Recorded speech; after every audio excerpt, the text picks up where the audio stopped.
What is going on, Colts Nation? Welcome back to another episode of Bring the Juice.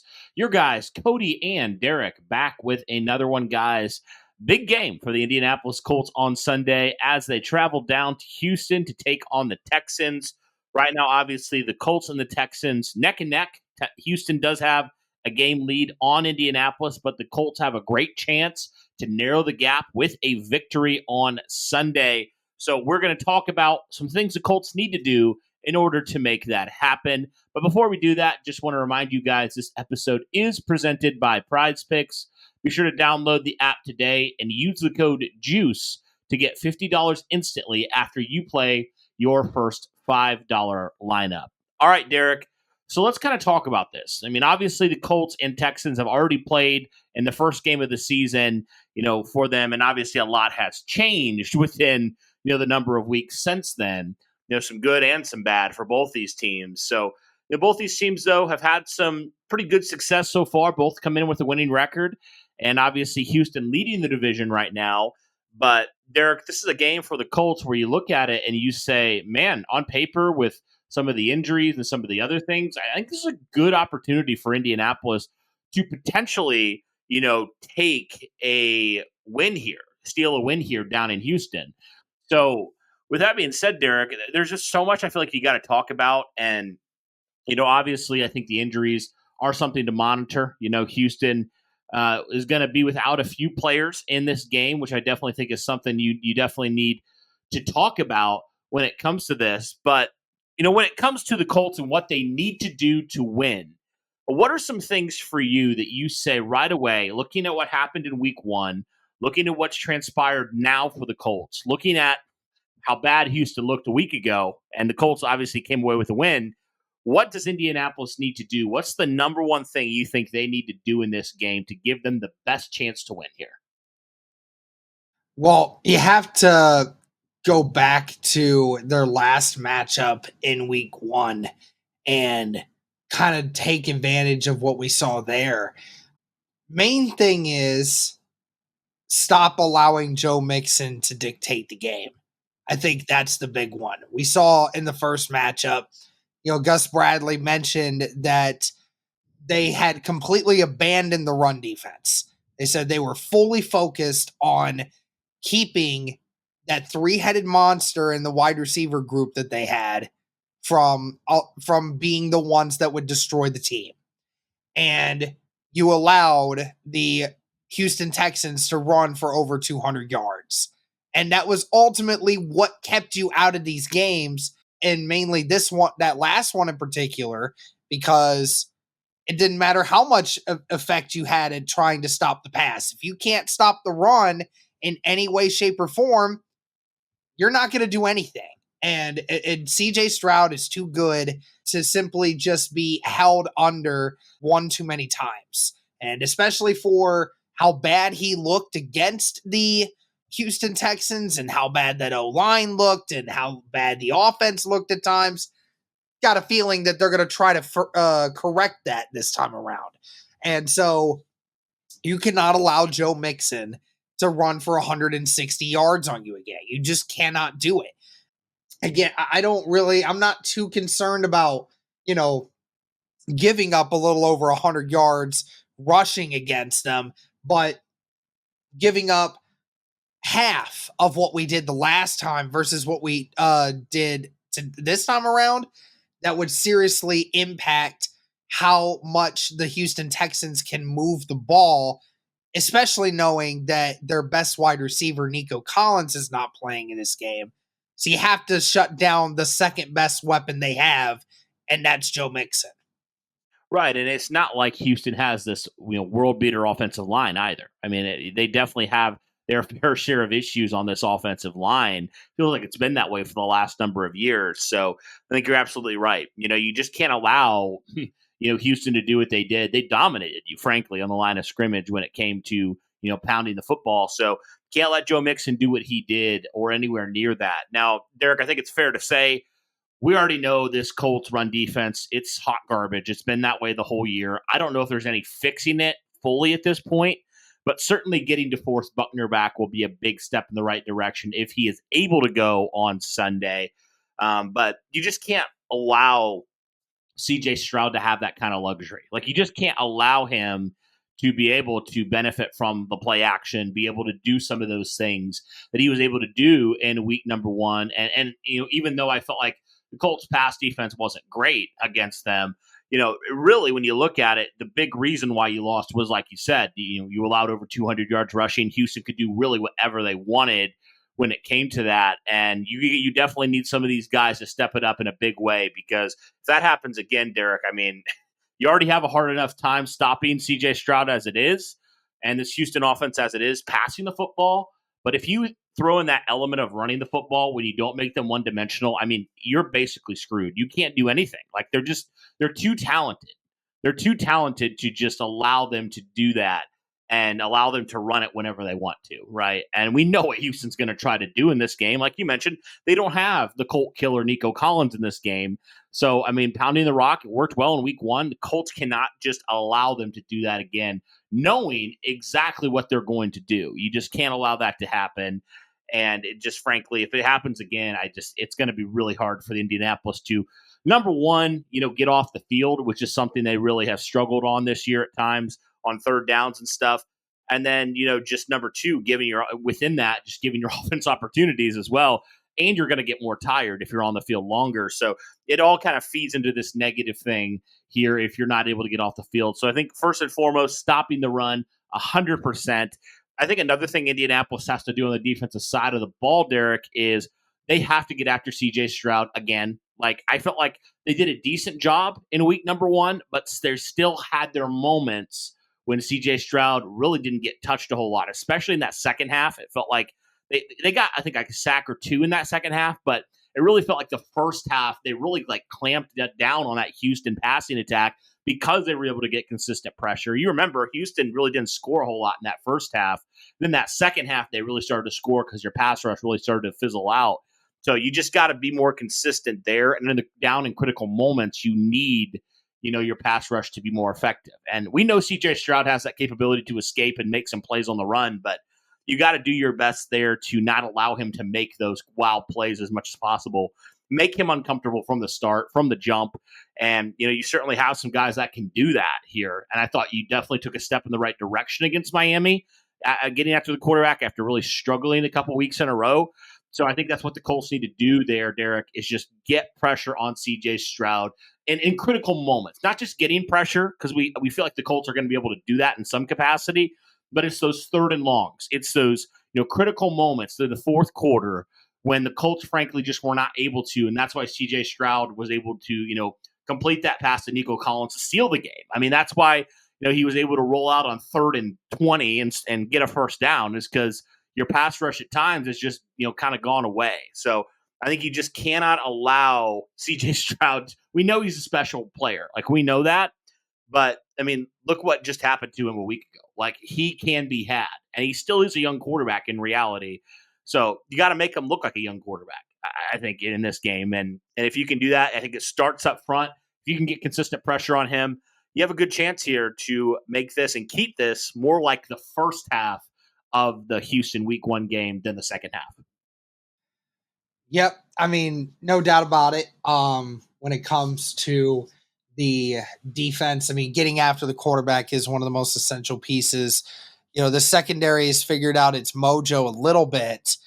But yeah, I mean, we saw what they look like the last week against Green Bay. If you can simulate that, even half of that, then you're going to have a chance to be able to stop CJ Stroud.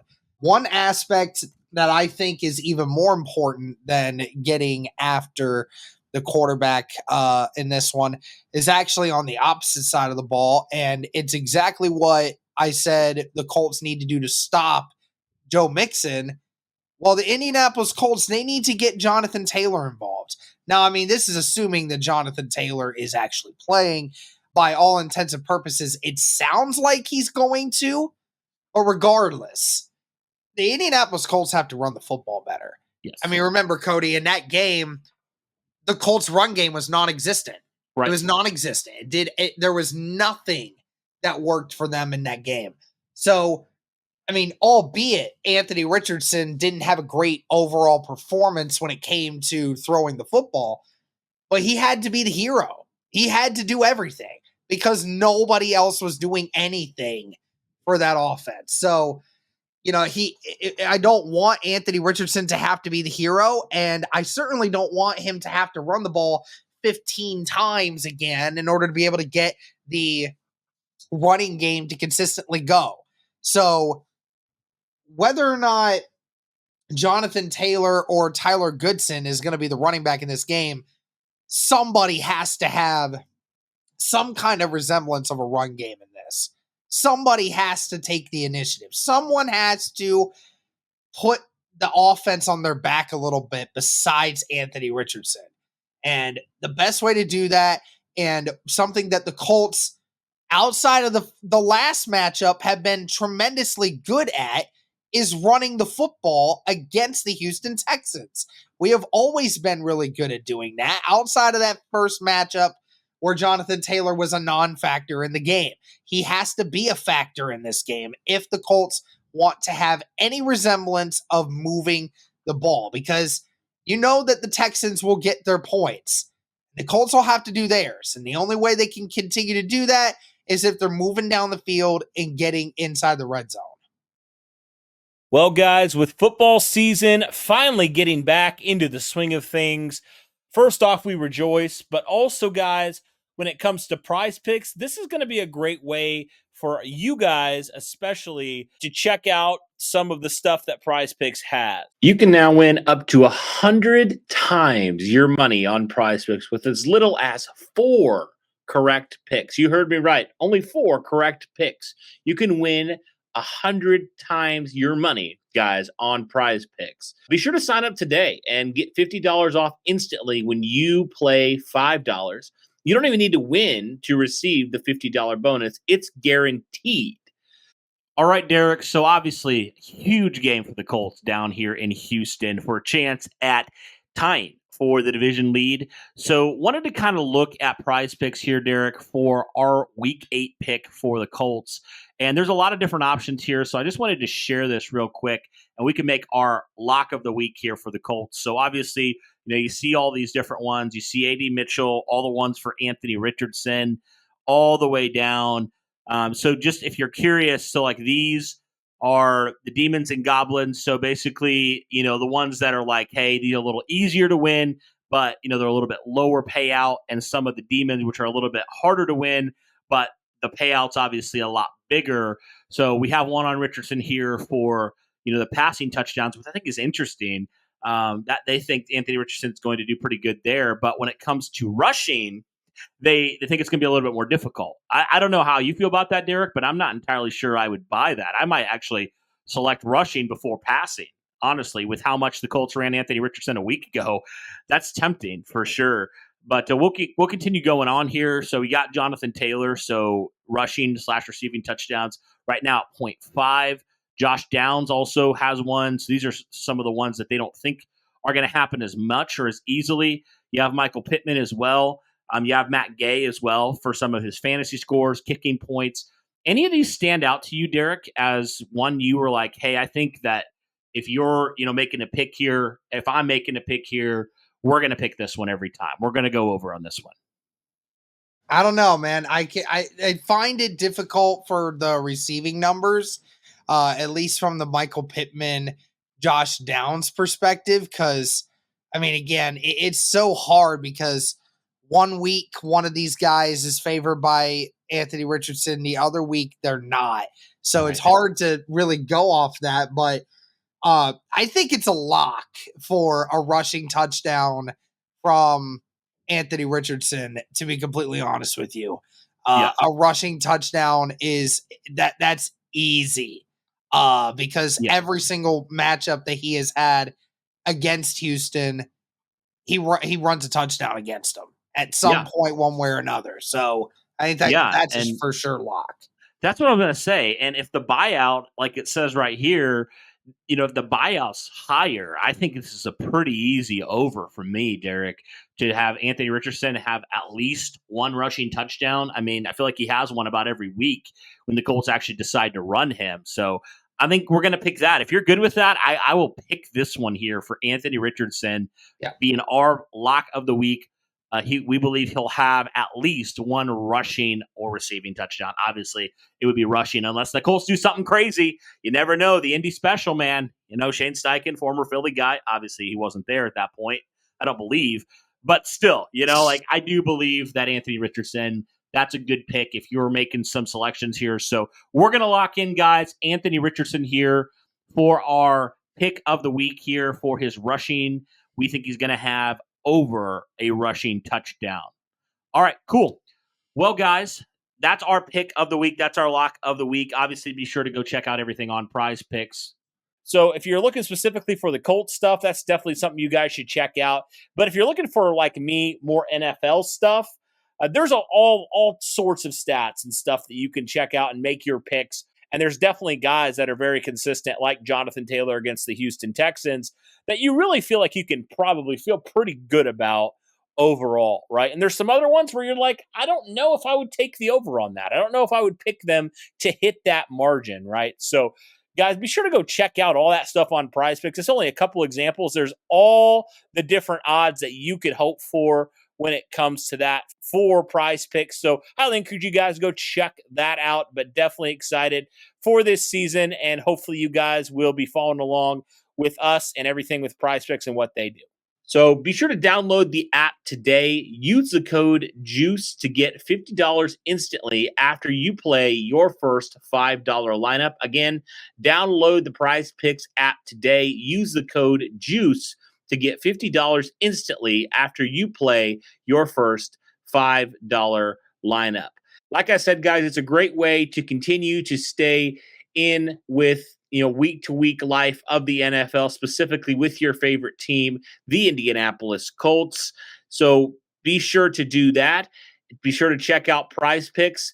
And remember, Prize Picks, run your game.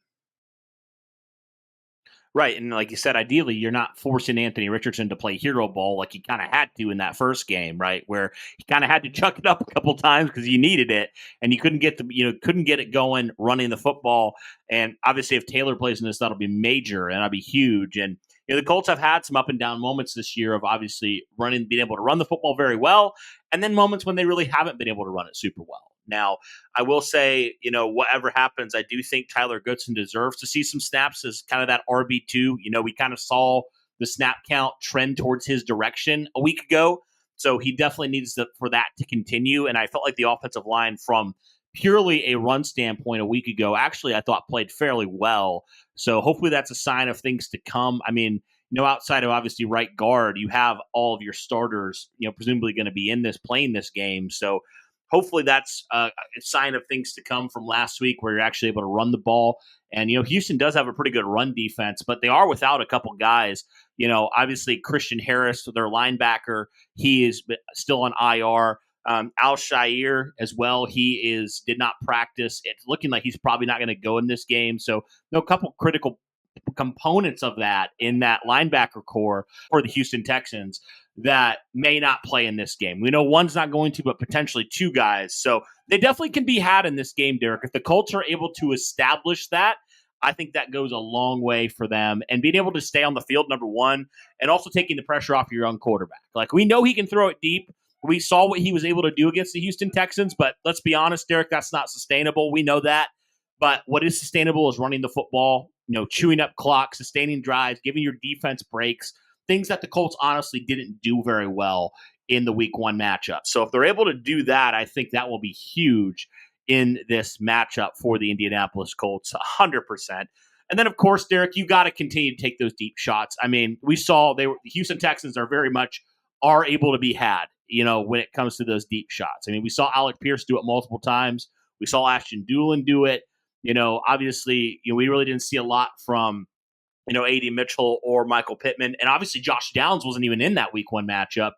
So I do think the Indianapolis Colts have an opportunity here. We know that they can, do some stuff deep, but, just their receiving core, I think they have an opportunity here to take advantage of some things with the Houston defense while, like we saw that they can be beat. And I think the Colts, if they can get some of those deep shots, I mean, I think Alec Pierce, I think we would agree, he's got to have at least a couple in this game, if not more than that, down the field. At the very least, it's incomplete, but at the best, it's a big completion or pass interference. Like we've seen that a lot this year from Alec Pierce.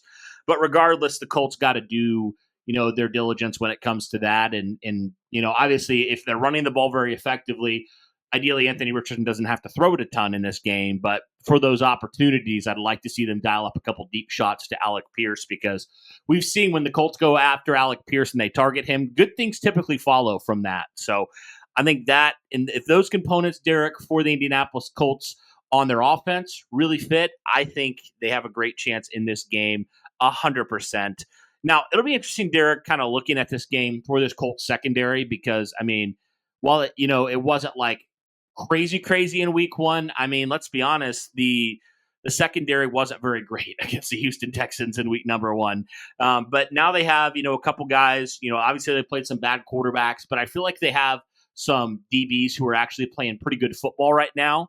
And again, you can say all you want about the level of competition, and the quarterbacks they faced. But again, I think confidence is a big factor in these young guys. And so I'll be very intrigued to see kind of how they stack up in this game against, Houston, who, despite the fact that they don't have their best receiver in Nico Collins, they still have two really good receivers in Tank Dell and Stephon Diggs. And obviously they have Dalton Schultz as well, the tight end. That's one thing I'm kind of nervous about, because the Colts have been god-awful at stopping the tight ends. These linebackers are horrendous in coverage. And it hurts even more that Jalen Carlisle is probably going to be out of this game and maybe for a couple more weeks. So it might get ugly when it comes to that. I don't know what you got to do, but Dalton Schultz is a guy that I'm a little bit nervous about. Will the Colts be able to contain him in this game? Because they really haven't shown that ability to cover the tight ends very well so far this season. But again, we'll see. Derek, any other things that you think are keys for the Colts to win this game outside of anything else I've said, or maybe something you want to add? I think the big aspect is also making sure that you're not turning the ball over. Again, we want to make sure that the Texans stay off the field as much as we can. I would much rather Anthony Richardson end drives by us punting the ball to them than allowing them to get a turnover and putting our defense in a bad situation. Defense is already going to be having a difficult enough time as is trying to stop that offense of Houston. You got to be able to make sure that you're keeping control of the ball as well. And AR did better with that on last Sunday. Let's hope that he can continue to do that while at the same time doing what he does. I would love to see another performance like we had from him the last time. Again, say what you will about his numbers. It was his best game of the season. He had 3 touchdowns to 1 turnover that wasn't his fault. And he had almost 300 yards of offense. Like, that's the kind of game that, we're going to need from him in order to be able to try and secure a win at NRG Stadium. And so just as long as we see Anthony Richardson do what he does, and as long as he doesn't turn the ball over, then you give yourself a chance to win. Yeah, and again, we know that it wasn't a great performance that he had against a very stout Miami defense. But Derek, one thing I think that Anthony Richardson did do well was he didn't turn the ball over when it came to passing the football. He didn't. He had obviously the fumbled snap. That was a turnover. But again, that happens. But when it came to like the risky type of stuff, like we've seen him do this year, like I felt like he took care of the ball better, especially in that second half. He took care of the ball when he needed to. Yeah, it still has a lot of work, obviously, from an accuracy, footwork, all that stuff.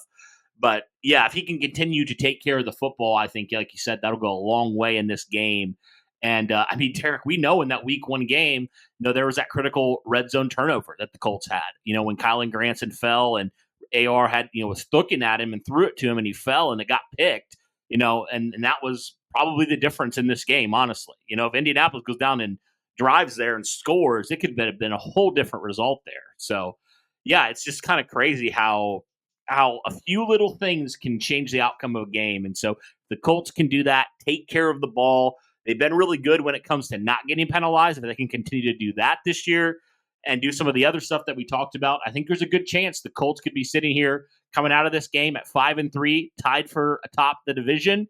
And that would definitely be a crazy thing to think about, Derek, if the Colts all of a sudden We're talking potentially AFC South, which is just something I didn't think a couple weeks ago was even going to be in the conversation. But here we are, and we still got a long way to go for the Colts, and this would be a great win if the Colts were able to pull it out down in Houston. But guys, let us know your overall thoughts here on this game for the Colts. What are some things that you feel like the Colts need to do in order to come out with a win? Let us know all those things in the comments down below.